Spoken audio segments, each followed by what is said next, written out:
आदरणीय डॉक्टर फारूक अब्दुल्ला साहब सच कह रहे हैं कि जिस प्रकार डोनाल्ड ट्रंप इस समय पूरे दुनिया के सरपंच बने फिर रहे हैं, खास करके भारत के खिलाफ जो आपत्तिजनक टिप्पणियां कर रहे हैं, सरकार क्यों सो रही है भाई? ट्रंप 40 बार कह गए कि मैंने ये मध्यस्थता कराई भारत पाकिस्तान के युद्ध के बीच में, सरकार बोलने तैयार नहीं। ट्रंप कह रहे हैं कि हमारे और भारत के रिश्ते बहुत अच्छे नहीं हैं क्योंकि भारत जो है वो रसिया से तेल खरीदता है, चाइना से कारोबार करता है।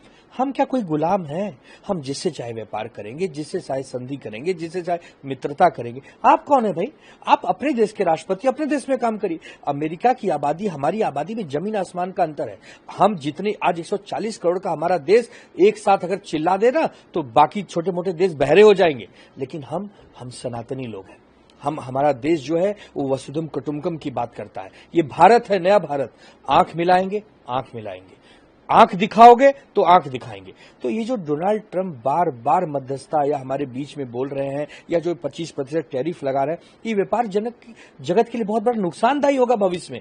और इसके लिए सरकार हाथ पर हाथ धरे बैठी है। हमारी विदेश नीति क्या कर रही है? विदेश नीति, विदेश कूटनीति भारत से बढ़िया पूरी दुनिया की नहीं थी। हमारे सबके आचार्य चाणक्य उस समय पूरे दुनिया के लिए एक डंका बज गया था हमारे भारत की नीति का। और आज ये भारत के जो विदेश मंत्री हैं वो पूरी तरह से निष्क्रिय हैं।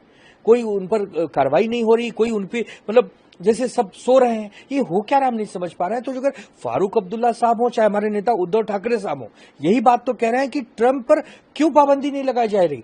ट्रंप से कौन घबरा रहा है? हाउडी ट्रंप कौन कहता था? नमस्ते ट्रंप कौन कहता था? मोदी और ट्रंप की जो दोस्ती है पूरी दुनिया के सामने जग जाहिर है। तो ट्रंप को समझा देना चाहिए मोदी जी की तरफ से कि आप अपने देश के नेता हो, हमारे देश के नहीं। हम आपके गुलाम नहीं है। हम 1947 में आजाद हो गए।